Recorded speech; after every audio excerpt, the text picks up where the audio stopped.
మన ప్రభువును రక్షకుడైన యేసుక్రీస్తు ప్రభువారి నామమును బట్టి మీ అందరికీ శుభవందనాలు. ఈ సమయంలో ప్రభువుని ఆరాధించుటలోను ప్రభువు అయిన యేసుక్రీస్తు ద్వారా తండ్రిని ఆరాధించుటలో దేవుడిచ్చిన కృప కొరకై దేవునికి ఎంతో వందనస్తులమైనాం. ఈ సమయాన్న మన బలలో పాల్గొనే ముందుగా దేవుని యొక్క లేఖన భాగంలో నుండి కొన్ని మాటలు మనం చూసుకుని మన జీవితాన్ని పరీక్షించుకుని దేవునితో మనం సమాధానపడి మన బలలో పాల్పొంది ఎక్కడికి వెళ్ళినట్లుగా దేవుడు అట్టి ఆత్మను దేవుడు మనకు సమృద్ధిగా ఆ యొక్క జీవంతో కూడినటువంటి వాక్యమును దేవుడు మనకు అనుగ్రహించుగాక. మరలా యోబు గ్రంథము 42వ అధ్యాయము 8వ వచనము మధ్య భాగం నుంచి మనం చదువుకుందాం. యోబు గ్రంథము 42వ అధ్యాయము 8వ వచనము మధ్య భాగం నుంచి మనం చదువుకుందాం. ఏలయనగా నా సేవకుడిని యోబు పలికినట్లు మీరు నన్ను గూర్చి యుక్తమైనది పలుకలేదు. చదివే మాట, ఏలయనగా నా సేవకుడిని యోబు పలికినట్లు మీరు నన్ను గూర్చి యుక్తమైనది పలుకలేదు. మరి యొక్క మాట మొదటి కొరింథీ పత్రిక 11వ అధ్యాయము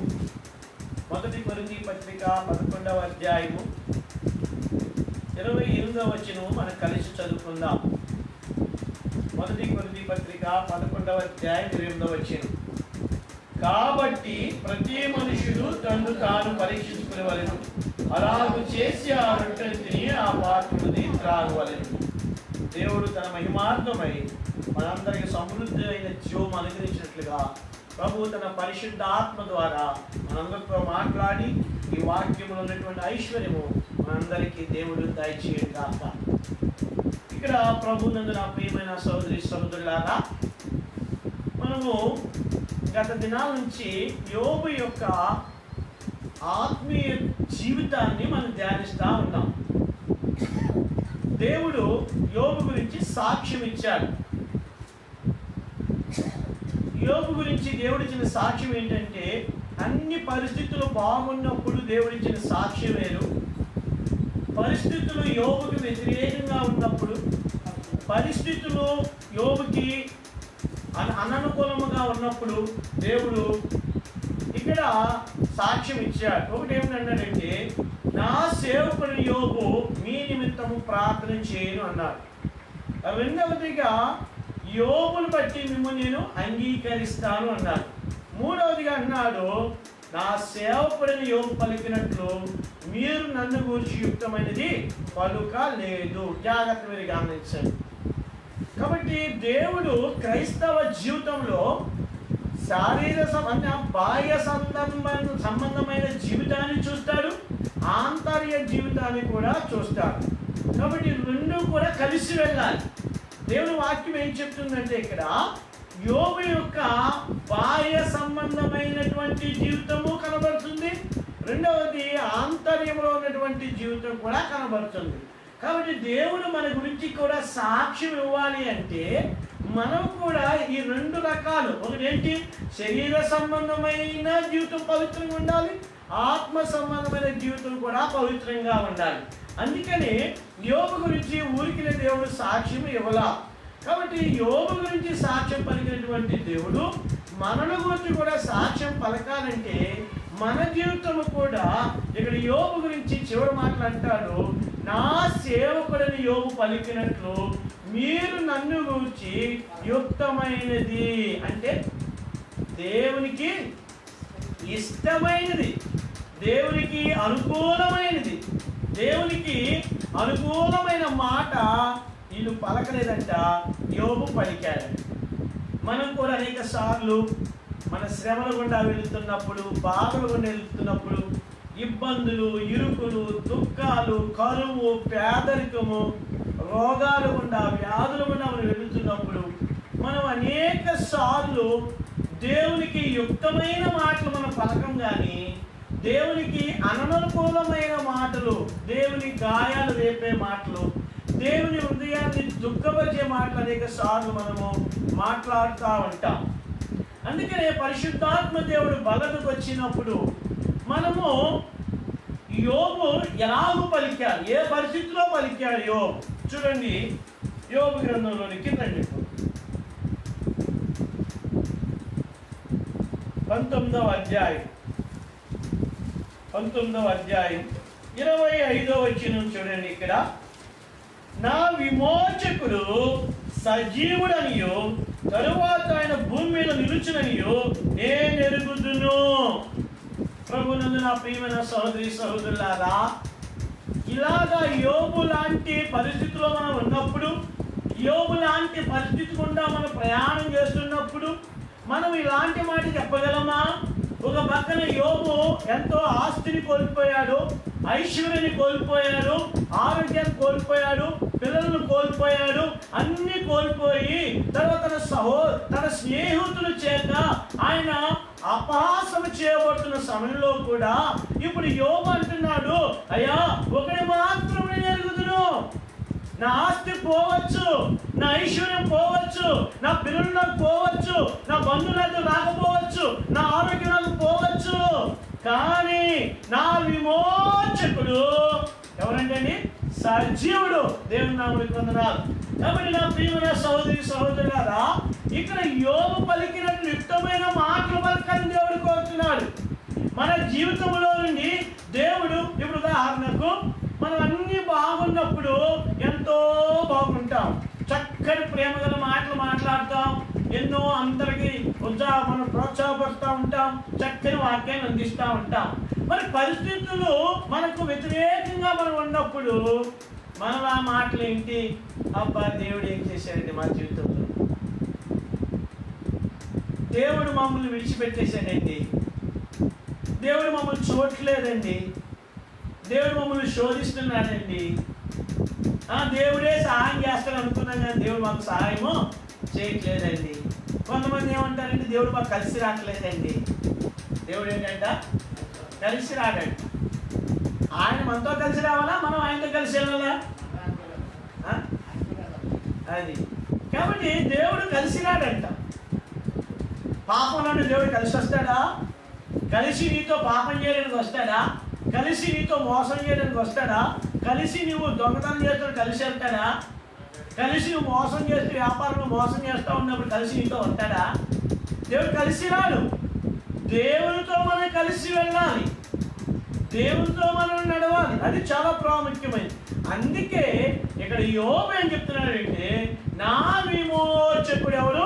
సజీవుడు. ఎలాంటి పరిస్థితుల్లో చెప్తున్నాడు ఆ మాట చూడండి. 19వ అధ్యాయంలో 15వ వచనం చూడండి. నా ఇంటి దాసీజనులు నన్ను అన్యునిగా ఎంచెదరు, నేను వారి దృష్టికి పరదేశినై ఉన్నాను. 15వ వచనం చూడండి. నా ఊపిరి నా భార్యకు అసహ్యము, నేను కరిణ కుమారులకు నా వాసన అసహ్యము. 10వ వచనం చూడండి. నా ప్రాణ స్నేహితులందరికీ నేను అసహ్యుడనైతిని, నేను ప్రేమించిన వారు నా మీద తిరుగుబడి ఉన్నారు. 3 రకాలుగా ఉన్న పరిస్థితులు గుండా వెళ్తా ఉన్నారు. మొదటిగా ఏం చెప్తున్నాడు, అయ్యా నేను నా దాసీజనులను బతిమాడుకోవాల్సి వచ్చింది. దాసులను ఎవరైనా బతిమాడుతారా? పని వాళ్ళని ఆజ్ఞాపిస్తారు. కాబట్టి యోబు ఏం చెప్తున్నాడు, ఇప్పుడు బ్రతిమలాడుకుంటున్నాడంట. రెండవది ఆయన భార్య, ఆయన ఊపిరి, ఆయన భార్య ఆయన్ని అసహించుకుంటుందంట. ఆ స్నేహితులకు ఆదరించాల్సి వచ్చినటువంటి ఈ స్నేహితులు ఏం చేస్తారండి? అపహాస్యం చేస్తూ ఉన్నారు. చూడండి, ఒక పక్కన యోబు అనుభవిస్తున్న బాధలు చూడండి. అతను కలిగిన ఆస్తి పోయింది, ఆయన కలిగిన ఘనతలు పోయింది, పిల్లలు పోయారు, ఆరోగ్యం పోయింది, బూడిదలో కూర్చుని చిల్ల పెంకులతో ఆ గాయాలు కోపుకుంటా ఉన్నాడు. అలాంటి యోబు ఇప్పుడు వచ్చినప్పటికీ కొన్ని భార్య ఆదరిస్తుందా అంటే భార్య ఆదరించట్లా, పోనీ ఆ దాసులు ఏదైనా సహాయం చేయరా అంటే సహాయం చేయట్లా. ఉదాహరణకు మంచినీళ్ళకి వెళ్ళాలి, మంచిని కావాలి, లేక ఆయన యొక్క దేహం అంతా కురుపులతో నింపబడింది, ఆ గ్లాసును పట్టుకోవాలి, ఆ గ్లాసు ముంచాలి, ఆ గ్లాసు ఒకళ్ళు ముంచితే బాగా ఒప్పుకోవచ్చు, ఆ వేరే వాళ్ళు తాకపోవచ్చు. ఇప్పుడు అయ్యా మంచిని తేరా, ఇదివరకు ఏంటి మంచిగా ఉన్నప్పుడు రే మంచిని తేరా అని దాసులు ఏం చేస్తాడు, పరిగెత్తుకుని అంటాడు. మరి ఇప్పుడు దాసులు ఏం చేయవలసి ఉంది అంట, బ్రతిమలాడవలసి వచ్చింది. రే నాకు దాహం అవుతుంది కొంచెం నీళ్ళు అని బ్రతిమలాడవలసి వచ్చింది. ఇప్పుడు భార్య దగ్గరికి వెళ్తే ఆదరణ దొరుకుతుందేమని భార్య దగ్గరికి వెళ్తే ఆ భార్య గురించి ఏమంటున్నాడు ఇక్కడ, నా భార్యకు నా వాసన ఏమన్నాడండి, నా ఊపిరి నా భార్యకు ఏంటి అసహ్యం. స్నేహితులు వచ్చారు, స్నేహితులు వచ్చిన తర్వాత ఆ స్నేహితులు అంటున్నారు, వాళ్ళు ఏం చేస్తారంటే అపహాస్యము చేస్తా ఉన్నారు. ఇలాంటి సమయంలో మనలాంటి వాడు ఏమనుకుంటామంటే ఈ జీవితం ముగిస్తేనే మంచిది. నేను నిన్న దినాన్న సహోదరి బ్యూలా దేశం గారు చూడటానికి వెళ్ళాను. ఆమె ఎంతో అనారోగ్యం అయిపోయింది, కొంచెం పరాకు మాటలు మాట్లాడుతా ఉంది. నేను ఆ పరిస్థితిని చూసి చెప్తా అనుకున్నాను, ప్రార్థన చేసే ప్రభువా మీ చిత్తం అయితే మీరు స్వస్థపరచండి, లేదా మీ చిత్తం అయితే ఆమెని తీసుకోమని ప్రార్థన. బాధ భరించలేకపోతాను, ఆయన ముయ్యాలి. ఇప్పుడు వాళ్ళు ముగ్గురు ఏం చేయాలి, మోసుకుంటే వెళ్ళాలి, మంచి తినిపిస్తా ఉన్నారు, ఎంతో బాధ అనిపిస్తా ఉంది, నొప్పి అంటారు. చూడు అలాంటి యోబు అయ్యా నన్ను తీసుకోవాల్సింది యోబు ఏమని చెప్తున్నాడు ఇక్కడ చూడండి, 25వ వచనం. అయితే నా విమోచకుడు సజీవుడనియో తర్వాత ఆయన భూమి మీద నిలుచుననియో నేను ఎరుగుదును. కాబట్టి యోబు మాటలు ఏముంది అక్కడ, విశ్వాసంతో నిరీక్షణ ఉంది. కాబట్టి నా ప్రియమైన సహోదరి సహోదరులారా, దేవునికి పిల్లలకు విశ్వాసం ఉంటేనే కాదు, విశ్వాసం ఉంటే ఉండాలి, నిరీక్షణ ఉండాలి. అందుకే పౌలు అంటాడు, ఈ నిరీక్షణ మనల్ని ఏం చేయదు, సిగ్గుపరచదు. అందుకే పరిశుద్ధ గ్రంథం చెప్తుంది, విశ్వసించువాడు కలవరపడడు. కాబట్టి యోబు జీవితంలో ఎన్ని వచ్చినా సరే, యోబు జీవితంలోనికి ఎన్ని ఆటుపాట్లు వచ్చినా సరే, అందుకే ఎన్ని పరిస్థితులు వచ్చినా సరే యోబు ఏం చెప్తున్నాడంటే నా విమోచకుడు ఎవరు, నా విమోచకుడు ఎవరు, సజీవుడు. కాబట్టి నా ప్రియమైన సహోదరి సహోదరులారా, మన విమోచకుడు సజీవుడు, మన విమోచకుడు యేసుక్రీస్తు ప్రభువారు. అందుకే యేసుక్రీస్తు ప్రభువారు చనిపోయి భూస్థాపన చేయబడిన తర్వాత, ఆయన లేచి వెళ్ళిన తర్వాత శిష్యులు ఎక్కడికి వెళ్ళారు, ఇప్పుడు ఆయన ఎక్కడానికి వెళ్ళారండి, సమాధి వద్దకు వెళ్ళారు. అప్పుడు దేవదూత ఏముంది, సజీవుడైన వారిని మృతులలో ఎందుకు వెతుకుతూ ఉన్నారు. ఏమండి ఎక్కడ ఉంటాడైనా, సజీవుడైన వాడికి ఇక్కడ మృతులు లేడు యేసు ప్రభువారు. ఆయన చనిపోయి లేడైనా, ఆయన లేచి ఉన్నాడు, ఆయన ఇక్కడ లేడు. అయ్యా ఆయన సజీవుడయ్యా, ఆ సజీవుడైన వాళ్ళు మీరు మృతులు ఎందుకు వెతుకుతున్నారు, మీరు ఎదకండి, వెళ్ళి బతుకున్న వాళ్ళ దగ్గర ఎత్తండి. కాబట్టి యేసుక్రీస్తు ప్రభువారు సజీవుడు కనుక మానవులు సజీవులుగా ఉందో. అందుకని యోహాను సువార్త 14వ అధ్యాయంలో 19వ వచనంలో యేసుక్రీస్తు ప్రభువారు అన్నారు, నేను జీవించుచున్నాను కనుక మీరును జీవించును. రవి జకరియా గారిని గొప్ప దైవజనుడు, మన ఇండియా, మన భారతీయుడు, ఆయన బ్రాహ్మణుడు. కొన్ని పరిస్థితుల గుండా చచ్చిపోవాలి అనుకున్నాడు, ఆత్మహత్య చేసుకోవాలి, ఆత్మహత్య చేసుకున్నాడు కూడా, అయితే చావలేదు. అప్పుడు హాస్పిటల్లో ఉన్నప్పుడు ఒక ఆయన కొత్త నిబంధన తీసుకొని వచ్చాడండి.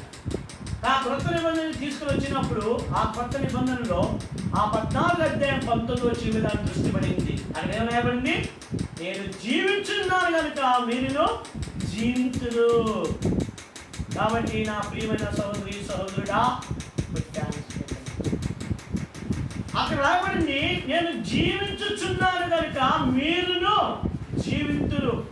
కాబట్టి ఇక్కడ యోబు కూడా పాత నిబంధనలో చెప్తున్నాడు, నా విమోచకుడు ఎవరు, సజీవుడు. అందుకే నా ప్రియమైన సహోదరి సహోదరులారా, మనకు వచ్చిన ఈ కష్టములు, ఈ బాధలు, ఇబ్బందులు, ఈ ఇరుకులు ఏముండవు, ఎల్లకాలము ఉండవు. జాగ్రత్తగా గమనించండి, మీరు నన్ను చూడండి. ఎల్లకాలము అవి ఉండవు. ఎందుకని? యోబు జీవితంలో ఎల్లకాలం అక్కడ ఉండిపోలా, ఎల్లకాలం యోబుతో నివసించడానికి రాలా. కానీ యోబు జీవితంలో కొన్ని పాఠాలు నేర్పడానికి వచ్చాయి. అలాగే మన జీవితంలో వచ్చే కష్టము, పేదరికము, ఇబ్బంది, ఇరుకు, దుఃఖము ఇవన్నీ దేని కొరకు? కొన్ని పాఠాలు నేర్పడానికి వస్తాయి. కొన్ని పాఠాలు నేర్పడానికి మనకు వస్తాయి. అందుకే యోబుడు చెప్తున్నాడు, ఆయన ఎన్ని పోయినా ఏం కోల్పోలేదు?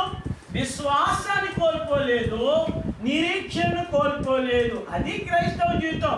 అందుకే యేసు ప్రభువు తిరిగి వచ్చినప్పుడు లూకా సువార్త 18వ అధ్యాయం అంటాడు, మనిషి కుమారుడు వచ్చినప్పుడు ఆ విశ్వాసమును కనుగొందిన అన్నాడు. అంటే అటువంటి యేసుక్రీస్తు ప్రభువారు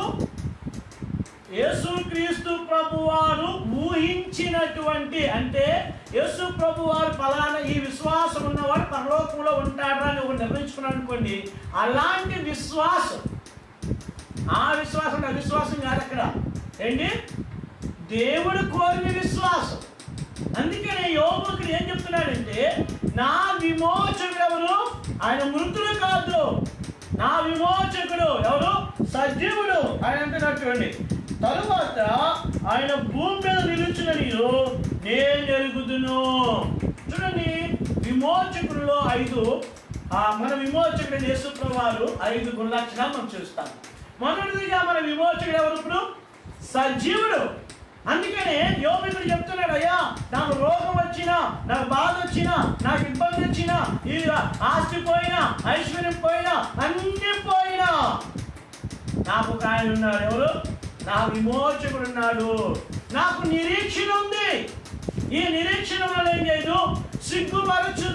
సిగ్గుపరచదు. కాబట్టి నా ప్రియమైన సహోదరి సహోదరులారా, మనం అనేకమైన శ్రమలు కూడా మీరు వెళ్ళొచ్చు, అక్కర్లు కూడా మీరు వెళ్ళొచ్చు, పేదరికం కూడా మీరు వెళ్తున్నారేమో.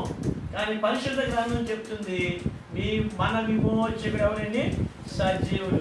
ఆ సజీవుడని విమోచకుడు మన బాధ ఎల్లకాలం చూస్తూ ఉండలేదు, మన ఇబ్బంది ఎల్లకాలం చూస్తూ ఉండలేడు, మన దుఃఖం ఎల్లకాలం చూస్తూ ఉండలేడు. అందుకని విలాప వాక్యములు 3వ అధ్యాయం అంటాడు, నరులకు ఆయన హృదయపూర్వకంగా విచారమైన బాధ ఏం చేయడంట? కలుగజేయుడు. అని యెషయా గ్రంథంలో కూడా అంటాడు, వారి యావత్ బాధలు వారితో కూడా ఏమనిపించాడంటే ఆయన బాధ అనుభవించాడు. కొన్నిసార్లు భార్య మన బాధ అనుభవించలేదు, కొన్నిసార్లు మన భర్త మన బాధ అనుభవించలేదు, మన ఇబ్బందులు అనుభవించలేదు. కానీ దేవుని వాక్యం చెప్తుంది, దేవుని వాక్యం ఏం చెప్తుందంటే, వారి యావత్ బాధలో వారితో కూడా బాధ అనుభవించా. దీనికి ఉదాహరణకు నా బాల్యంలో మా అమ్మ ఒక మాట చెప్పారు. ఒక త్రాగుబోతు వ్యక్తి, భర్త త్రాగుబోతు, భార్య ఎంతో విశ్వాసురాలు, ప్రార్థనాపరురాలు. అయితే భార్య ఇంట్లో ప్రార్థన, సంఘ ప్రార్థన, బైబిల్ పఠనాలు, ఆరాధన, అన్ని కూడికలకు వెళ్ళేదాడు. ఈ భర్త తాగి వచ్చేటప్పుడు ఈ భార్య ఇంట్లో లేకపోతే వచ్చినప్పుడు కొట్టును బాధలు బాగుతా ఉంటాడంట. బాధించుకోవడం, మందిరానికి వెళ్ళిపోవడమే, వచ్చిన తర్వాత తనించుకోవడమే, ఇవన్నీ చేస్తుంది. ఈయన ఏమనుకున్నాడు? తంతే ఏమవుతుంది? మందిరం మానేస్తుంది అనుకుంది. కాబట్టి ఈమె మందిరానికి వెళ్ళడం, తన్నించుకోవడం. ఈయన తన్ని ఈమె సిగ్గులేదు, తన్నించుకోవడం ఏం జరిగింది? ఈమెకి సిగ్గులేదు. ఆయనకి సిగ్గు వచ్చేసరికి పిలిచాడంట, అమ్మా ఇలా కాదు కానీ నేను ఎన్నుకొని మానట్లేదు, ఇంకెలా నేను కొట్టలేను, నా చెయ్యి బాగా నొప్పి వస్తుంది. మందిరానికి వెళ్ళే ముందు లేక మందిరం నుంచి వచ్చిన తర్వాత కూడా ఎర్రగా అట్ల కాడ కాల్చుతాను, ఒక వాత ఎంచుకునేది అన్నాడు. మానేస్తావా మందిరం అని అడిగాడంట. అస్సలు మాన మందిరం నేను చావరైనా చేస్తాను కానీ దేవుని విడిచిపెట్టను, కమాన్ అని ఏం చేశాడంట? ప్రార్థన రాగానే మందిరం దగ్గర వెళ్ళే ముందు బయలు పట్టుకు వెళ్ళి భార్య భర్త దగ్గరికి, అయ్యా నేను మందిరానికి వెళ్తున్నాను, అదిగో నీ పనులు చేయండి. సరే ఎన్నో రోజులు అనిపించుకుంటుందని చెప్పి రోజుకో ఆదివారం వాకేస్తాడు. ఒకరోజు ఈయన బాగా తాగేసి నిద్రపోయాడు. నిద్రపోతే ఒక కళ వచ్చింది. ఆ కళలో చచ్చిపోయాడు. కళ ఏమైపోయాడు? చచ్చిపోతే అతను తీసుకుని పోతా ఉంటుంటే ఆయనకి ఎదురుగా యేసుక్రీస్తు ప్రభువారు ఎదురుగా వెళ్ళిపోతానంట. ఆయన దాటుకు వెళ్ళిపోతున్నాడంట. అరే ఈయన ఎవర్రా అక్కడ చూశాను అనుకుంటే యేసు ప్రభు వెనక్కి పరిగెత్తుకుంటూ వచ్చాడంట. యేసు ప్రభు మీరు ఎంతో సుందరంగా ఉంటారు కదా, ఫోటోలో చూసా, తెల్లటి వస్త్రాలు వేసుకుంటారు, దగ్గర మెరిచిపోద్ది కదా మీ శరీరం, మరి ఈ వాతలేంటి యేసుక్రీస్తు ప్రభు అని అడిగాడంట. ఆయన దేహం అంతా వాతనాడు. అప్పుడు యేసు ప్రభు చెప్పాడంట, ఒరే నాయన, నువ్వు వాతలు పెట్టింది నీ భార్యకు కాదురా వాతలు పెట్టింది, నాకురా వాతలు పెట్టావు. అదే యేసు ప్రభు, మా ఆవుని కొట్టాను కానీ నిన్ను కొట్టాను నేను, మా ఆవిడకి వాత వేసాను, నిన్నెక్కడ వేసిన వాత అని. ఒరే పిచ్చోడా, నీ భార్యని కొడితే నన్ను కొట్టినట్టే, నీ భార్యకు వాత వేస్తే నాకు వాత వేసినట్టే. ఎందుకంటే ఆమెలో ఉన్నది నేను. అందుకనే సౌలు సంఘాన్ని హింసిస్తున్నప్పుడు, పరిశుద్ధులు హింసిస్తున్నప్పుడు, సౌలు దమస్కు మార్గం పడిపోయినప్పుడు యేసుక్రీస్తు ప్రభువారి యొక్క ఆ రూపాన్ని చూసినప్పుడు యేసు ప్రభువారు అన్నాడు, సౌలా నీవేళ నన్ను ఎందుకు హింసిస్తున్నావు? సౌలు ఎక్కడ హింసించాడు? యేసు ప్రభువారు ఎక్కడ హింసించాడా? లేదు. కానీ దేవుని ప్రజలను హింసించాడు. కాబట్టి నా ప్రియమైన సహోదరుడా, నీ భార్యను హింసించావంటే ఎవరు హింసించినట్టు? యేసు ప్రభువుని హింసించినట్టే. నీ భర్తను హింసించావంటే, చాలా మంది భర్తలు భార్యలు ఏం చేస్తుంటారండి? హింసిస్తూ ఉంటారు, భర్తలు హింసిస్తూ ఉంటారు. మాకు ఇది కావాలి, ఫ్రిడ్జ్ కావాలి, టీవీలు కావాలి, ఇలాంటివి అని హింసించారనుకోండి, ఎవరు హింసించినట్టు? యేసయ్య హింసించినట్టు. చూడండి, అందుకనే దేవుడు అన్నా, నీవు హింసించున్నా యేసు. కాబట్టి ఇక్కడ దేవుని వాక్యం చెప్తుంది, మన యావత్ బాధలో వారితో కూడా ఏమనిపిస్తాడంటే దేవుడు బాధ అనిపిస్తాడు. మన శ్రమల గుండా ప్రయాణం చేస్తాడు దేవుడు, మన బాధల గుండా మనతో ఉంటాడు. మనం విడిచిపెట్టలేటువంటి దేవుడు. నువ్వు అనుకోవచ్చు, నా భర్త నన్ను ఇబ్బంది పెడుతున్నాడండి, నా భార్య నన్ను ఇబ్బంది పెడుతుందండి, నేను తట్టుకోలేకపోతున్నానండి, నేను ఎక్కడికి వెళ్ళాలండి, నేను ఏం చెయ్యాలండి, నేను ఎవరికి చెప్పుకోలేదు. చాలా మంది భార్యలు చెప్పుకోలేదు. వాళ్ళు చెప్పుకునే వాడి దగ్గర ఏమవుతాం? చిన్న చూపు చూస్తారని చెప్పుకోలేదు. పోనీ చెప్పుకుంటే ఒకవేళ భర్తకి తెలిసిందనుకో, నువ్వెందుకు చెప్పాలని చెప్పి మళ్ళీ ఒకటి కొట్టబోదు రెండు కొడతాడు. ఏమంటే కొడితేనేమో ఒకటి కొడతాడు, చెప్పుకుంటే ఎందుకు కొడతాడు? రెండు పీకుతాడు. ఇప్పుడు బాగా దుఃఖం, ఇప్పుడు తల్లిదండ్రుల దగ్గరికి వెళ్ళావా, తల్లిదండ్రులు చెప్పుకోలేవు, ఎవరి దగ్గర చెప్పుకోలేవు. కానీ చెప్పుకునేవాడు ఎవరున్నారు? యేసుక్రీస్తు ప్రభువారు ఉన్నారు. అందుకే బైబిల్ ఏం చెప్తుందంటే, యోబు ఎవరి దగ్గరికి వెళ్ళా, భార్య దగ్గరికి వెళ్తే భార్య నీ ఊపిన కషాయం రావద్దు అంటాం. నువ్వు దగ్గరికి రావద్దు, ముందులో కూర్చోండి, అది సందర్భం అని అయితే రాయబడలేదు. కానీ ఇప్పుడు పనివాడిని బతిలాడుతున్నాడు, స్నేహితుల దగ్గరికి వచ్చిన స్నేహితులు ఏం చేస్తారు? అపహాస్యం చేస్తా ఉన్నారు. ఇలాంటి సమయంలో యోబు మంచి డెసిషన్ తీసుకున్నాడు. ఏంటి? నా విమోచకుడు ఎవరు? ఏం చెప్పాడు అక్కడ? నా విమోచకుడు సజీవుడు. కాబట్టి మన విమోచకుడు, మనం రక్షించిన దేవుడు ఎవరంట? మొదలు. రెండవదిగా మనం చూద్దామండి, సామెతల గ్రంథము 23వ అధ్యాయం 11వ వచనం చూడండి. ఇక్కడ సామెతల గ్రంథము 23వ అధ్యాయము 11వ వచనం. వారి విమోచకుడు బలవంతుడు, ఆయన వారి పక్షమున నీతో వ్యాజ్యమాడును. జాగ్రత్తగా ఉంచండి. నా పక్షంగా ఎవరు మాట్లాడతారండి? నా పక్షంగా ఎవరు వ్యాజ్యం ఆడతారండి? ఏమండి? పరిశుద్ధ గ్రంథం చెప్తుంది, అక్కడ యోబు అంటున్నాడు, నా విమోచకుడు ఎవరు? సజీవుడు. కాబట్టి మన విమోచకుడు సజీవుడు మొదటిది. రెండోది మన విమోచకుడు ఎవరు? బలవంతుడు. జాగ్రత్తగా గమనించండి. ఎవరండి? బలవంతుడు. కాబట్టి ఫరో లాంటి ఐగుప్తు దేశంలో ఉన్నటువంటి 430 సంవత్సరాలు వారు దాస్యంలో మగ్గిపోతా ఉన్నారు. వారు నిట్టూర్పులు విడుస్తూ ఉన్నారు. వారికి దిక్కు లేదు, బయటకు రావడం దిక్కు లేదు, వారు నోరెత్తి మాట్లాడడం దిక్కు లేదు. అలాంటి వారికి దేవుడు బలమైనటువంటి దేవుడు బలమైన కార్యం చేసి ఇశ్రాయేలు ప్రజలు బయటకు తీసుకుని వచ్చారు. కాబట్టి ఆ దినాల్లో దేవుడు ఈ దినాల్లో కూడా ఉన్నాడు. అయితే మన విమోచకుడు ఎవరంటే మొదటిది సజీవుడు. ఆయన చావడా, ఆయన బ్రతికే ఉన్నాడు, ఆయన బ్రతికే ఉన్నాడు. కాబట్టి అందుకే యేసు ప్రభువు అన్నాడు, శిష్యులు చెప్తున్నాడు, అవునా శిష్యులారా, నేను వెళ్ళిపోతున్నాను, దుఃఖపడద్దు, నేను వెళ్ళిపోతున్నా, మీరు బాధపడద్దు, ఇబ్బంది పడద్దు, నేను జీవిస్తున్నాను కనుక మీరు నేను వస్తారు, నేను చస్తే మీరు వస్తారు, నేను బ్రతుకున్నది కాదు మీరు బ్రతుకుతారు అంతే. అందుకే చూడండి, ఇప్పుడు దానికి కోడి ఉంది, కోడి పిల్లలు ఉన్నాయి, కోడి బ్రతికిందంటే పిల్లలు బతికేస్తాయి అంతే. కోడి చచ్చిపోయిందా పిల్లలు కూడా చచ్చిపోతాయి.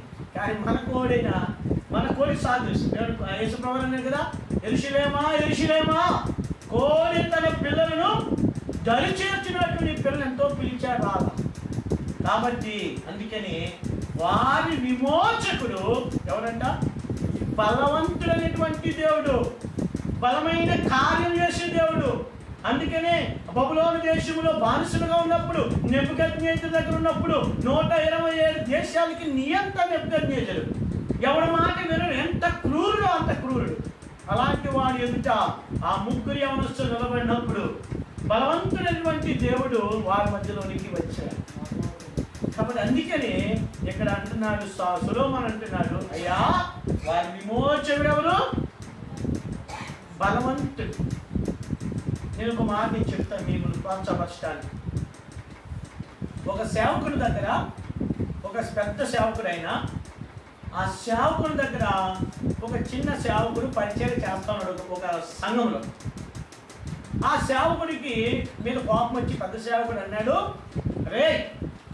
రేపు సాయంకాలం కల్లా నువ్వు, రేపు పొద్దున మళ్ళా వస్తా, నీ తట్ట బుట్ట సర్ది నువ్వు వెళ్ళిపోవాలి, లేదా నేనే బయటేసేస్తున్నాడు.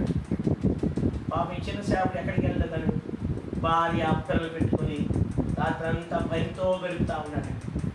పొద్దున అయిందంట, రే బాబు వచ్చేస్తాడు నా పెద్ద సేవకుడు చూస్తూ ఉంటే ఒకడు వర్తమానం వచ్చిందంట. ఏమైంది?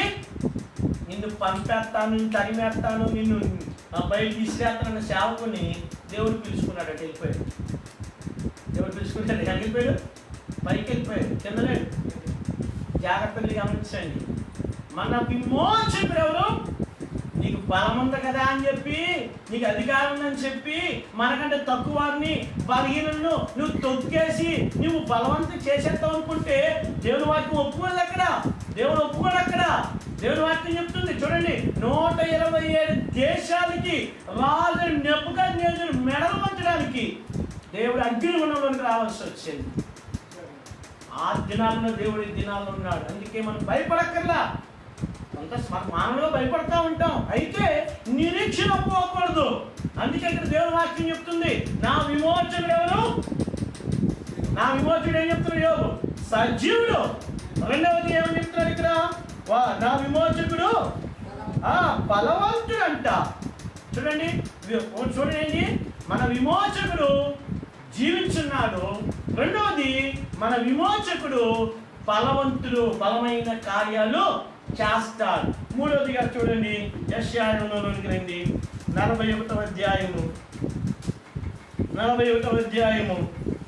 14వ వచనం. పురుగు వంటి యాకోబు, స్వల్ప జనమ ఇశ్రాయేలు భయపడిపుడి, నేను నీకు సహాయము చేయుచున్నాను అని యెహోవా సెలవిచ్చుచున్నాడు. నీ విమోచకుడు ఇశ్రాయేలు పరిశుద్ధ దేవుడే. ఈ విమోచకుడు ఎవరండి? ఇప్పుడు సహాయం చేసే దేవుడు, సహాయం చేసేవాడు. మొదటిది ఏంటి? ఆయన జీవించే విమోచకుడే కాదు. రెండవది బలవంతుడైనటువంటి వాడే కాదు. మూడవది ఏంటి? పురుగు వంటి ఇశ్రాయేలు. పురుగుకి ఏముంటుందండి? ఈరోజు చూడండి, ఉదాహరణకు జాగ్రత్తగా గమనించండి. దేవుడు అందరికీ సహాయం చేయడు. జాగ్రత్తగా గమనించండి. నీ బలాన్ని ఉపయోగించినప్పుడు, నీ ధనాన్ని ఉపయోగించుకున్నప్పుడు నీ నోరును ఉపయోగించుకున్నప్పుడు దేవుడు నీకు సహాయం చేయడు. పురుగు కావాలి. ఉదాహరణకు పాముకు ఆయుధం ఇచ్చాడు దేవుడు. ఏమైదు? ఏమనిదా వినపట్ల? పాముకి ఏంటి ఆయుధం? కోరలు. తేలికి కొండలు. చీమకి కూడా చీమ దగ్గర కొడతారా అంటారు. అన్నింటికి. మరి పురుగు దగ్గరకు వచ్చినప్పుడు పురుగు చూడగానే ఏం చేస్తాం చెప్పండి? పురుగు చూడగానే ఏం చేస్తాం మనం? కాళ్ళతో తొక్కి చంపేస్తాం. పురుగుకి ఆధారం లేదు. పురుగు పక్షికి మాట్లాడేవాడు లేడు. పురుగు చూసి భయపడేవాడు లేడు. అయితే దేవుని వాక్యం చెప్తుంది పురుగు వంటి యాకోబు అంటే ఆ దినాల్లో యాకోబుకి సహాయం చేసేవారు లేరు. యాకోబు పక్షంగా మాట్లాడేవారు లేరు. యాకోబు పక్షంగా ఆదరించేవారు లేరు. యాకోబు పక్షంగా వారిని ఆదరించేవారు లేరు. అలాంటి యాకోబు ఇప్పుడు ఏమైందంటే పురుగు అయిపోయాడు. ఇప్పుడు మానవ సహజం. ఎవరైనా మన పక్షంగా మాట్లాడారనుకోండి, గొడవ వచ్చినప్పుడు ఎలా ఉంటాం మనం? ఎంతో ధైర్యంగా టీవీగా ఉంటాం. ఎవరు లేడనుకోండి ఎలా పడతాం? అలాగే అయ్యారు అని ఇంకెప్పుడు చేయనండి, ఇంకెప్పుడు చేయనండి అంటూ ఉంటాం. అది ఏమైనా ఉన్నాడు మేము మావాడు మంచివాడా చేయలేదు అని అన్నాం అనుకోండి, నేను ఎక్కడ చేసాను చూసావా మా వెనకాల దన్ను చూసి ఏం చేస్తాం? వెనకాల ఎవరైనా ఉన్నారనుకోండి అది చూసి రెచ్చిపోతాం మనం, రెచ్చిపోతాం.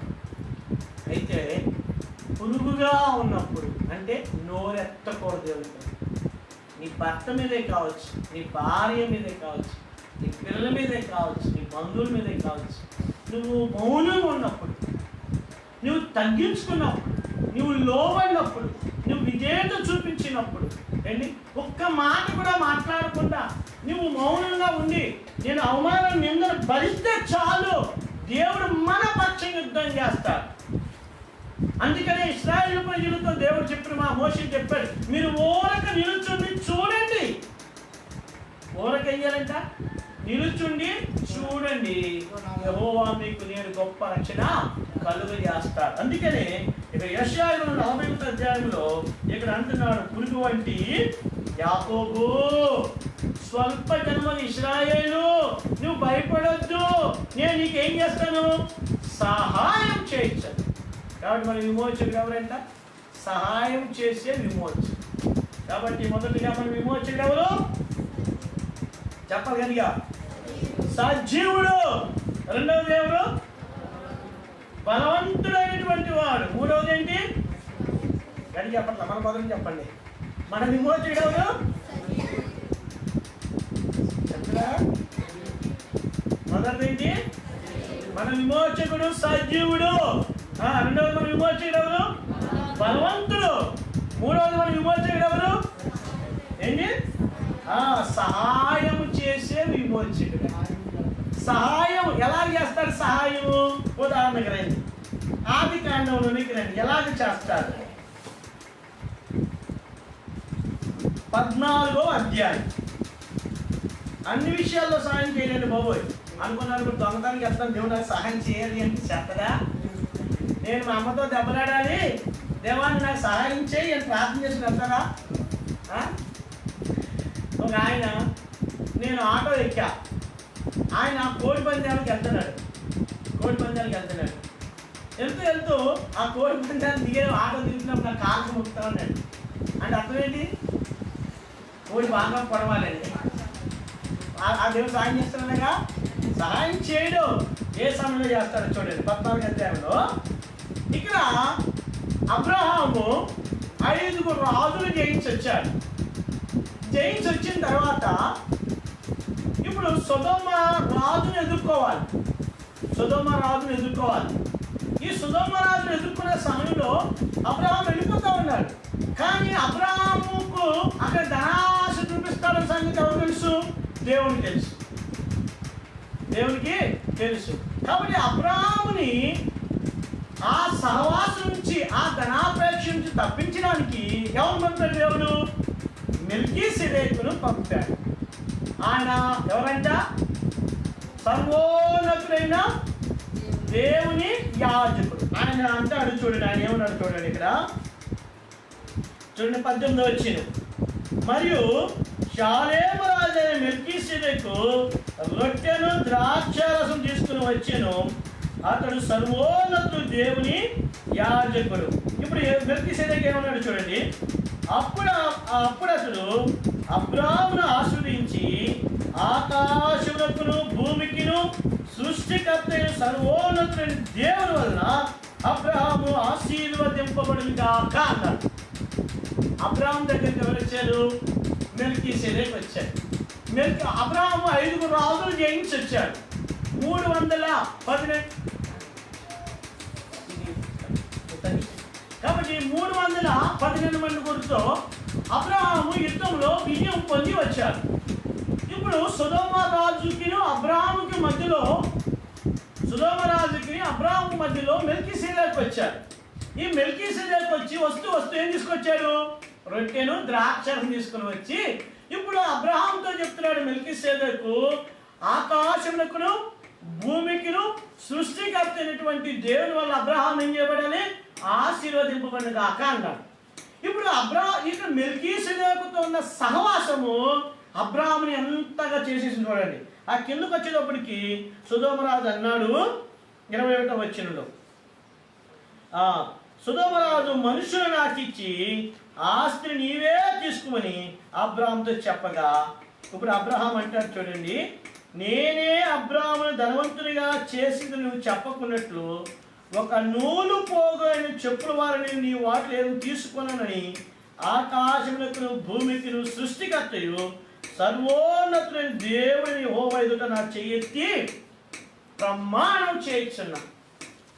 ఏం చేస్తున్నాడు? ఆపమ్మా అని.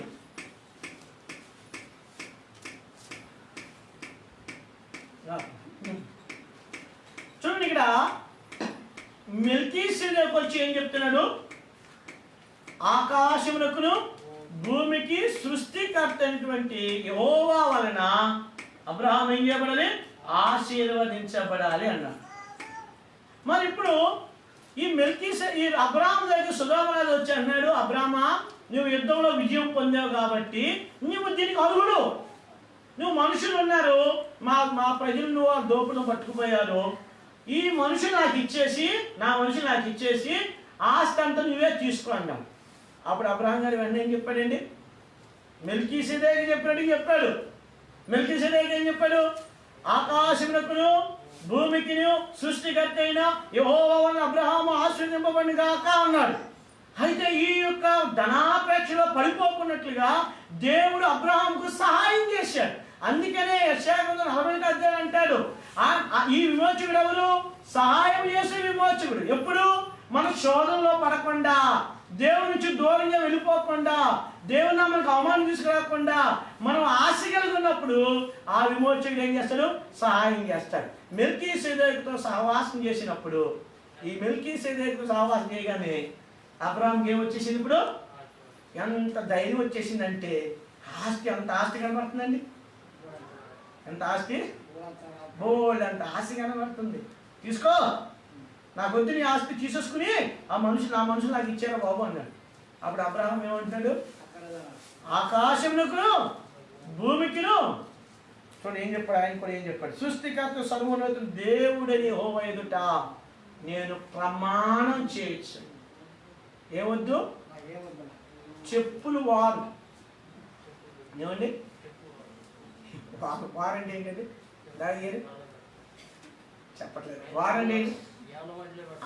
నీకు తెలియదు వారు దేంతో వస్తుందో అని చెప్పి మనకు తెలియదు.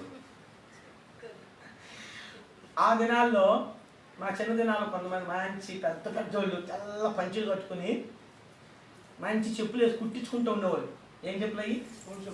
తోలు చెప్పులు ఇలా ఉండేవి, రాజు చెప్పులు. వాళ్ళు వెళ్తా ఉంటే కిర్రు కర్రు కర్రు అంటుంటా ఉండే చాలు. అవి దేంతోరా అంటే అది కాబట్టి ఆ తోలుతో. ఇప్పుడు ఆ దినాల్లో బహుశా యుద్ధం చేశాడు కాబట్టి, యుద్ధం చేసినప్పుడు ఏం జరిగేది? ఆ చెప్పులు వారు ఏమైంది? చక్కగా కూర్చొని ఆ చెప్పులు వారు ఏంటి తెగిపోతా ఉండేది. కానీ దాన్ని కూడా ఏంటి తీసుకోవడానికి అబ్రహాం ఏం చేయలేదు? ఇష్టపడదు. చూడండి, సహాయం చేసే విమోచకుడు. అందుకేనండి 41వ యెషయా గ్రంథం ముగించేస్తాను. మనం చూసాం ఎక్కడ యెషయా గ్రంథము 41వ ఏమన్నాడు ఇక్కడ? పురుగు వంటి యాకోబు స్వల్ప జనమగు ఇశ్రాయేలు భయపడకుడి, నేను నీకు సహాయము చేయొచ్చునని యెహోవా సెలవిస్తున్నాడు. నీ విమోచకుడు ఇశ్రాయేళ్ల పరిశుద్ధ దేవుడే. మొదటిదిగా మన విమోచకుడు ఎవరు? సజీవుడు. రెండవదిగా మన విమోచకుడు ఎవరు? బలవంతుడు. మన విమోచకుడు ఎవరు? సహాయం చేసే విమోచకుడు. నాలుగవదిగా చూడండి, యెషయా గ్రంథము 48వ అధ్యాయము 14వ వచనం. నీ విమోచకుడును ఇశ్రాయేలు పరిశుద్ధ దేవుడైన యెహోవా ఇలాగూ సెలవిచ్చుచున్నాడు, నీకు ప్రయోజనం కలిగినట్లు నీ దేవుడిని యెహోవాకు నేనే నీకు ఉపదేశము చేయుదును, నీవు నడవలసిన త్రోవ నిన్ను నడిపించుదును. నాలుగవదిగా ఈ విమోచకుడు ఎవరు? ఉపదేశము చేసి నడిపించేటువంటి వాడు. జాగ్రత్త మీరు గమనించండి. మన తప్పుడు మార్గం వెళ్ళిపోతుంటే, మనం తెలియని మార్గం వెళ్ళిపోతుంటే ఈ విమోచకుడు చూస్తూ ఊరుకోడు. ఆయన సజీవుడైన విమోచకుడే కాదు, బలవంతుడు విమోచకుడే కాదు, తర్వాత సహాయం చేసి విమోచకుడే కాదు, కానీ తప్పుడు మార్గం వెళ్ళిపోతుంటే, ఇప్పుడు ఉదాహరణకు మత్తయి సువార్త 2వ అధ్యాయంలో జ్ఞానుల ఎంతో ఆశతో వచ్చారు. యూదుల రాజు యేసుక్రీస్తు ప్రభువును ఆరాధిద్దామని తూర్పు దేశము నుండి యేసు ప్రభు దగ్గరికి వచ్చారు. కానీ వారు నక్షత్రాన్ని చూసి వచ్చారు. ఆ నక్షత్రం చూసి వస్తే ఆ నక్షత్రం బాగా నడిపించింది. కానీ వారు ఎక్కడికి వచ్చారు? యెరూషలేం దగ్గరికి వచ్చారు. యెరూషలేం దగ్గర రాగానే ఇంకెందుకు నక్షత్రం పని ఏంటి? పని ఉంటుందా? రాజు కోట్లు ఎవరుంటారు? మీరు చెప్పాలి. బంట్ల రాజకుమారుడు ఉంటాడు. యూదుల రాజుగా పుట్టిన వాడిని మేము ఆరాధిద్దామని వచ్చారు. ఇప్పుడు నా పిల్లోని కనుక్కోవాలంటే ఎక్కడికి రావాలండి? నేను ఎక్కడున్నాను అక్కడికి రావాలి. మరి రాజకుమారుడు యేసుప్రభువు మరి ఎక్కడున్నాడా అని చెప్పుకుని వీళ్ళు అనుకున్నారు, అయ్యో యెరూషలేములో ఉంటాడు కాబట్టి ఇంకెక్కడ యేసుప్రభువు ఉండడని చెప్పి ఎక్కడికి వెళ్ళారు వాళ్ళు? కానీ వారు తెలియని సంగతి ఎక్కడుంది? యూదుల రాజు యెరూషలేములో లేడు, కోట్లలో యూదుల రాజు ఎక్కడున్నాడు? పశువుల తొట్టెల్లో ఉన్నాడు. రాజే. కానీ రాజు అందరికీ ఒకవేళ యేసుక్రీస్తు ప్రభువారుగా నేను ధ్యానించినప్పుడు నాకు అర్థమైందంటే, ఒకవేళ యేసు ప్రభువారు రాజుగా వచ్చాడు అనుకుందాం. యేసుక్రీస్తు ప్రభువారు రాజు కుటుంబంలో ఆ దినాల్లో ఉన్నటువంటి ఏ రోజో లేకపోతే గొప్ప రాజు కుటుంబంలో పుట్టినప్పుడు గొల్లల దగ్గరికి వెళ్తా, గొల్లలు దాన్ని చూడగలరా? సామాన్యులు చూడగలరా? లేదు. అందుకనే ఈ రాజు గొప్ప రాజు ఉండి ఈ రాజు అందరికి అందుబాటులో ఉండడానికి ఏం చేశాడు? అందరికి అందుబాటు పశువుల తొట్టులో ఉన్నాడు. కాబట్టి చూడండి, వారు తప్పుడు మార్గంలో వెళ్ళిపోయారు. నక్షత్రం దేవుడు నడిపాడు, నక్షత్రం పంపాడు, నక్షత్రం వారు ముందుగా వచ్చింది, నక్షత్రం చూసి వచ్చారు వారు. కానీ ఆ కోట దగ్గర రాగానే వారు మాకు నక్షత్రం అవసరం లేదు, ఈ నక్షత్రం మాకు వద్దు, మాకు ఇప్పుడు వచ్చేసాం, ఇంకా దీంతో పని అయిపోయింది అనుకున్నారు. కానీ తీరా అక్కడికి వెళ్ళేటప్పటికి ఎవరు లేరు. అప్పుడు అడిగారు ఏ రోజుని, యూదుల రాజుగా పుట్టిన వాడు ఎక్కడున్నాడు అనగానే అందరూ కలవర పడిపోయారు. ఓరి నాయన, నేను కాకుండా ఇంకెవరు రాజు ఉన్నారు అనుకుని అడిగాడు. అయ్యా యూదుల రాజు ఎక్కడ ఉంటాడు రా? అప్పుడు ప్రవచనం చెప్పుకోలేదు. అయ్యా యూదా బెత్లెహేములో ఉంటాడు, యూదా బెత్లెహేములో పడతాడు. అయితే ఈయనే అన్నాడు. ఏ రోజు ఏమన్నాడు చూడండి. వీళ్ళు చేసిన బుద్ధిహీనమైన జ్ఞానులే వీళ్ళు. జాగ్రత్త మీరు గమనించండి. మనం కూడా ఆత్మీయులమే, ప్రార్థనాపరులమే. కొన్నిసార్లు మన బలహీనతలు పక్కవాడి మరణానికి కారణమైపోతాయి. ఈ జ్ఞానులు వారి ఉద్దేశం ఏంటి? దూరదేశం ప్రయాణం చేసి యూదుల రాజుని ఆరాధిద్దామని వచ్చారు. కానీ యూదుల రాజు డైరెక్ట్గా వెళ్ళకుండా శరీర సమ రాజు దగ్గరికి వెళ్ళారు. ఆ రాజు ఏమన్నాడు? ఏ రోజు నువ్వు ముందు వెళ్ళి ఆరాధించి నా దగ్గరికి తీసుకురాయా, సమాచారం వచ్చినప్పుడు నేను కూడా ఆరాధిస్తానన్నా. కానీ వాళ్ళు చేసిన పొరపాటు వల్ల ఆ దినాల్లో యెరూషలేము చుట్టూ, బెత్లెహేము ఎఫ్రాతా చుట్టూ 2 సంవత్సరాల లోపు ఉన్న పిల్లలు కొన్ని వందల మంది పిల్లలు ఏమైపోయారు? చంపబడ్డారు. జ్ఞానులే వీళ్ళు, జ్ఞానులే. జాగ్రత్తగా గమనించండి. అందుకని మన విమోచకుడు అంట ఏం చేస్తాడంట, ఈ బుద్ధిహీన మన తప్పును గమనించిన దేవుడు ఆ 2వ అధ్యాయంలో రాస్తాడు, వారు దేవుని చేత బోధింపబడిన వారై వేరొక మార్గంలోనికి వెళ్ళారు. వారు వెళ్ళింది తప్పుడు మార్గమే, కానీ దేవుడు వారి యొక్క బలహీనతను చూచి మళ్ళా నక్షత్రాన్ని పంపాడు. మళ్ళా నక్షత్రం చూసాడే తెలుసుకున్నారు. ఇప్పుడు ఎందుకు? దేవుడు వారి ప్రయాసం చూశాడు, దేవుడు వారి యొక్క సమర్పణ చూశాడు, దేవుడు వారి యొక్క ప్రేమను చూసి వారు తప్పుడు మార్గంలో వెళ్ళిపోయారు. మరి కరెక్టే, ఆ తప్పుడు మార్గంలోంచి దేవుడు తీసుకొచ్చి మళ్ళా సరైన మార్గంలో నడిపించి మీరు మళ్ళీ అక్కడికి వెళ్ళొద్దు, మీరు వేరొక మార్గం వెళ్ళిపోవని చెప్పి దేవుని చేత బోధింపబడి వెళ్ళిపోయారు. అలాగే మన విమోచకుడు మనం రక్షించడమే కాదు, యేసుప్రభువుని నమ్ముకుని పరలోకమే కాదు, మన విమోచకుడు సజీవుడైనటువంటి వాడు. రెండోది మన విమోచకుడు బలవంతుడు, మన విమోచకుడు సహాయం చేసేవాడు. నాలుగోదిగా మన విమోచకుడు ఏం చేస్తాడండి, ఏం చేస్తాడు? ఉపదేశించి మనం నడవలసిన త్రోవలోకి నడిపిస్తాడు. చూడండి, కాబట్టి ప్రతి విశ్వాసి ఇప్పుడు ఉదాహరణకు నేను ఏ త్రోవ వెళ్ళాలో, ఏ సేవకుడి దగ్గరికి వెళ్ళక్కర్లా, ఏ వ్యక్తి దగ్గరికి వెళ్ళక్కర్లా. ఈ కొత్త నిబంధనలో నీకును దేవునికి మధ్య ఏ వ్యక్తి అవసరం లేదు, సిఫారసు చేసే వ్యక్తి అవసరం. ప్రార్థన చేయమని తప్పు కాదు, జాగ్రత్తగా గమనించండి. చాలాసార్లు ఏమంటారంటే అయ్యా మా కోసం మీరు ప్రార్థన చేయండి అంటారు. తప్పు కాదు, కానీ ఆ ప్రార్థన మనం చేయకపోవడం తప్పు. జాగ్రత్తగా గమనించండి ఈ మాట. మీరు చాలాసార్లు అంటే అయ్యా మా కోసం మీరు ప్రార్థన చేయండి, మా కుటుంబం వరకు ప్రార్థన చేయండి అంటారు, మంచిదే. కానీ మన కుటుంబం వరకు వాళ్ళే కాదు, ఎవరు చేయాలి? మనం కూడా చేయాలి. అందుకనే ఇక్కడ కొన్నిసార్లు మనము తప్పుడు మార్గం వెళ్ళిపోతాం. కొన్నిసార్లు మనము, నేను ఒక మాట నేను చెప్తాను విషయం. నాకు తెలిసిన ఒక సహోదరి రెడ్డి కులం, ఆ అమ్మాయి చెప్పింది ఇప్పుడు కాదు 15 సంవత్సరాల క్రితం చెప్పిన మాట నేను చెప్తాను.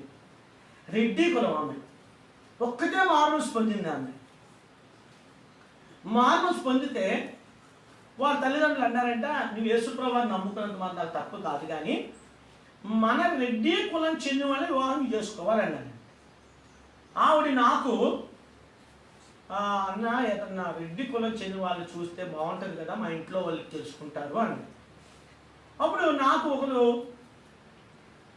మా బంధువులకు సంబంధించిన ఆమె అందే, పలానా రెడ్డి కులము ఉన్నాడు, మార్మల్స్ పొందినాడు ఉన్నాడు, ఆడు మంచివాడు అని చెప్పి ఫోటో పంపింది. ఆ ఫోటో నేను పంపాను అమ్మాయికి. పంపిన తర్వాత ఆమె ప్రార్థన చేసిన వారు ఫోన్ చేసి, అన్న దేవుని చెట్టు అనట్లేదు అన్న, నాకు వాక్యం చదువుతూ ఉంటే పక్షి అదే ఉరి తెంపబడేను, పక్షి తప్పించుకుందని రాయబడిందన్న. ఈ మాట చెప్పగానే నాకు ఎనలేని కోపం వచ్చేసింది. ఆడు దేవుని సేవకుడు కొడుకమ్మ, దేవుడు అతడు ఆ నాన్నగారు సేవకుడే, ఆ నాన్న సేవకుడమ్మ, ఆడు దేవుని బిడ్డ, అలాంటి వద్దంటావేంటి అని చెప్పి నాకు కోపం వచ్చి ఏం చేశాను, మాట్లాడి మానేసి ఆ ఫోటో ఆమె కాంటాక్ట్ డిలీట్ చేసాను. ఇంకా ఆమె నాకు సంబంధం లేదు ఇప్పుడు కూడా. అయితే కొన్ని రోజులకి ఈ చెప్పాను కదా మంచోడు అనేవాడు నాకు ఎవరైతే పరిచయం చేశారు కదా, ఇప్పుడు ఆడన్నాడంట, ఆడెందుకులే నిన్నే నేను చేసుకుంటాను అన్నాడంట. అప్పుడు నాకు అనిపించింది, నిజమేరా దేవుడి వాక్యము సత్యం. చూడండి, ఒకవేళ కానీ ఆ అమ్మాయి కానీ నాకు లోబడి కానీ పెళ్లి చేసుకుంటే ఏమైపోయాను, ఖచ్చితంగా ఉరిపడింది ఆవిడకి. కాబట్టి నా ప్రియమైన సోదరులాగా దీన్ని బట్టి మీరు మనం అర్థం చేసుకోవాలని అంటే, మన తల్లిదండ్రుల మీద ఆధారపడక్కల్లా, మన బంధువుల మీద ఆధారపడక్కల్లా, సేవకుల మీద ఆధారపడక్కల్లా, మొట్టమొదట మనం ఆధారపడవలసింది ఎవరు? దేవుని మీద ఆధారపడాలి. దేవునికి ప్రార్థించి దేవుడు నడిపిస్తాడు. దేవా ఈ వ్యక్తి నేను చేసుకోవాలా వద్దా, దేవా ఈ వ్యక్తితో నేను సహవాసం చేయాలా వద్దా, దేవా నేను ఇక్కడికి వెళ్ళాలా వద్దా, నేను ఈ పని చేయమంటావా లేదా వద్దా. ఎందుకు? మన విమోచకుడు ఉపదేశం చేసి మనల్ని ఏం చేస్తాడు, నడిపించే విమోచకుడు. అందుకనే యోబు చెప్తున్నాడు, నా విమోచకుడు ఎవరు? సజీవుడు. మొదటిగా మన విమోచకుడు ఎవరంట? సజీవుడు. రెండవది ఎవరు? బలవంతుడు. మూడవది ఎవరు? చెప్పగలిగా సహాయం చేసేవాడు. నాలుగోది ఎవరు? నాలుగోది ఏంటి? ఉపదేశము చేసి మనం నడవలసిన త్రోవను మనం ఏం చేస్తాడంట, నడిపిస్తాడు. ఆయన నడిపిస్తా. నువ్వు దేవుని మీద ఆధారపడ్డావు అనుకోండి, దేవుని మీద నువ్వు ఆధారపడినప్పుడు చూడటానికి మంచిగా ఉంటావు ముందు, కానీ దాని వెనకాల ఎంత ప్రమాదం ఉంటుందో మనకు తెలియదు. దాని వెనకాల ఏముంటుందో తెలియదు. కాబట్టి అందుకనే దేవుని వాక్యం ఏం చెప్తుందంటే మన విమోచకుడు సజీవుడు. కాబట్టి ఉపదేశము చేసి ఏం చేస్తారంటే మనల్ని నడిపిస్తారు. ఇంకో లాస్ట్గా చూసి ముగిస్తారు. ఇప్పుడు విమోచకుడు ఏం చేస్తాడు? 59వ అధ్యాయము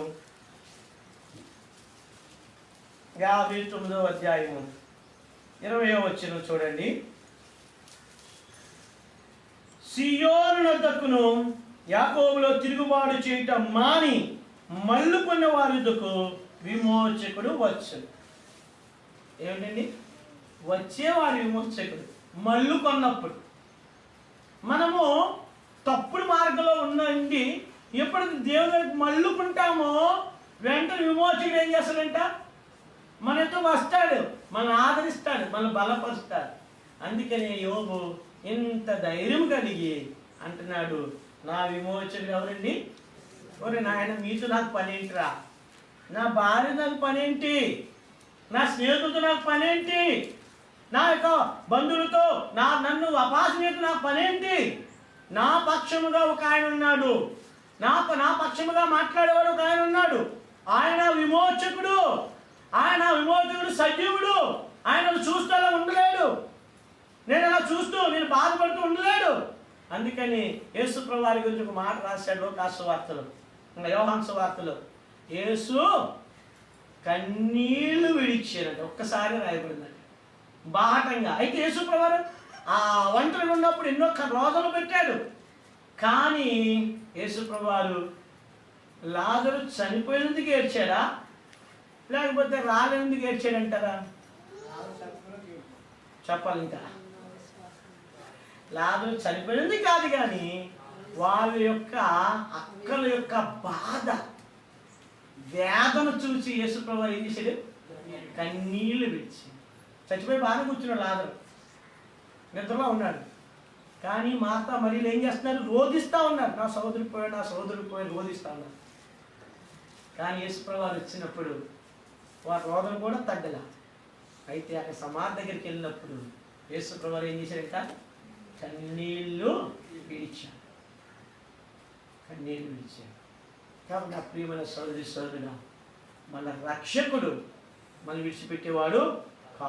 ఒక మాట నుంచి ముగిస్తారండి. ఎబ్రీ పత్రికలోకి రండి. ఈ మాట కలిసి చదువుకుని మన బలలో పాల్గొంటాం. ఎబ్రీ పత్రిక 13వ అధ్యాయము,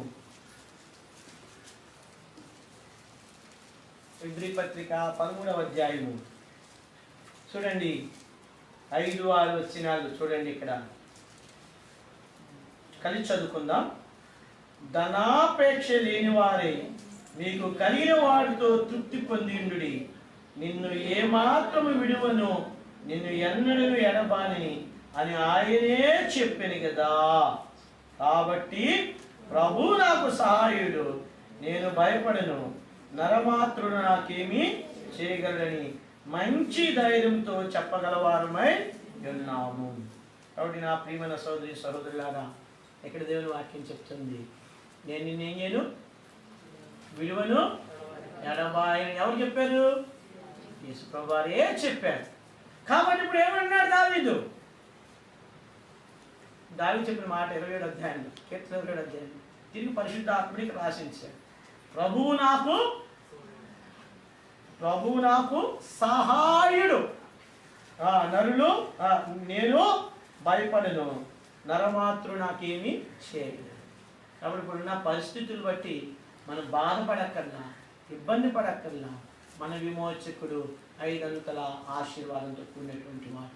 ఆయన సజీవుడు. నేను జీవించున్నాను కనుక మీరును జీవిస్తాను. రెండవదిగా మన విమోచకుడు ఎవరు? బలవంతుడు. బలమైన కార్యములు దేవుడు మన జీవితంలో చేస్తాడు. మూడవదిగా మన విమోచకుడు సహాయం చేసేటువంటి వాడు. నాలుగవది మన విమోచకుడు ఉపదేశం చేసి మనం ఏ మార్గం వెళ్ళాలో ఏం చేస్తాడు, మనం ఏ మార్గం వెళ్ళాలో అది మనం నడిపించేటువంటి వాడు. ఐదవదిగా మన విమోచకుడు మల్లుకున్నప్పుడు మన జీవితం మారిపోయి, మన జీవితంలో పతన జీవితం, ఓడిపోయిన జీవితం మాని తిరిగి దేవుని దగ్గరికి వచ్చినప్పుడు ఆయన మనల్ని ఏం చేస్తారంట? ఏం చేస్తారంట? తల్లి తన బిడ్డను ఆదరించినట్లుగా నేను మిమ్మల్ని ఏం చేస్తాను? ఆదరిస్తాను. కాబట్టి నా ప్రియమైన సోదరి సోదరులారా, మనం కూడా యోగులాగిన నా విమోచకుడు సజీవుడు. నరమాతృడు నాకేమీ తప్పు చేసినప్పుడు కాదండి, తప్పు చేసేసి నరమాతృ నువ్వేం చేస్తావు అనుకో, దేవుడు కూడా ఇచ్చిపెడతాడు అక్కడ. అందుకని నరమాతృ మనం ఏమీ చేయండి. కాబట్టి యోగు పలికినట్లుగా మనం కూడా యుక్తమైన మాటలు పలికినట్లుగా ప్రభు మనకు సహాయం చేయండి. ప్రార్థన చేసుకుందాం. వాళ్ళ దగ్గర ప్రార్థిద్దాం.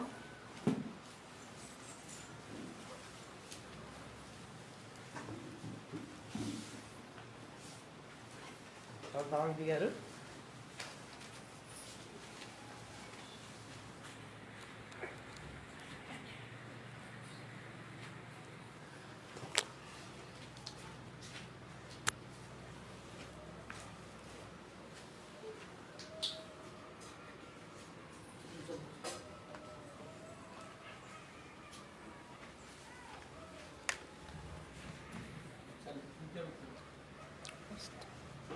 ప్రేమగల మా ప్రియమైన తండ్రి, మీ కుమారుడు మా ప్రభు యేసుక్రీస్తు వారికి శ్రేష్టమైన నామమును బట్టి వందనాలు. మీరు మాకు అనుగ్రహించిన శ్రేష్టమైన ప్రభు దినాన్ని బట్టి వందనాలు. దేవా, యోబు యుక్తమైన మాటలు పలికినట్లుగా మేము కూడా పలకాలని. యోబు నా విమోచకుడు సజీవుడు అన్నాడు. అవును ప్రభా, మా విమోచకుడు మీరు సజీవుడు, బలవంతుడైన దేవుడివి, సహాయం చేసేవాడు, మాకు ఉపదేశం చేసి మేము ఏ త్రోవలలో నడిపించేవాడు, మేము మల్లుకున్నప్పుడు తిరిగి మా యొద్దకు వచ్చే విమోచకుడు. అంత గొప్ప దేవుడు మాతో కూడా ముందుకై వందనాలు. మేము కూడా అనేక సార్లు దేవా ఎరిగి ఉండి మా మనస్సును అణుచుకొనక, మా శరీరాన్ని ఆస్పదం చేసుకుని అనేక సార్లు మీకు దుఃఖపరిచే మాటలు, మిమ్మల్ని బాధపరిచి గాయాలు రేపే మాటలు పలికిన వారమని నేను ఒప్పుకున్నాను ప్రభా. మేము కూడా ఒప్పుకున్నాం, సహాయం చేయండి దేవా. అక్కడ చేరవచ్చిన మనందరితో మీరు మాట్లాడినందుకు వందనాలు. చేవుడు పరిచయం దీవించండి, వాళ్ళలో పాల్పొందులుగా సహాయపడమని ప్రార్థిస్తూ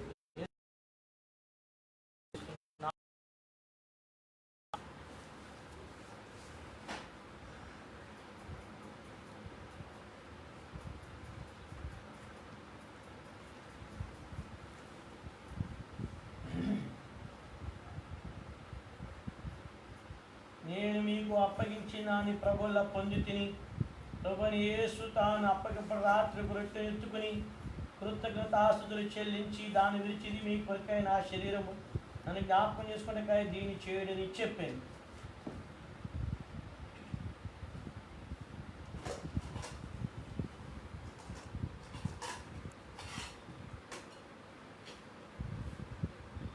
మా ప్రేమగల మా ప్రియమైన తండ్రి, మీ కుమారుడు మా ప్రభుని యేసుక్రీస్తు వారి నామమును బట్టి వందనాలు.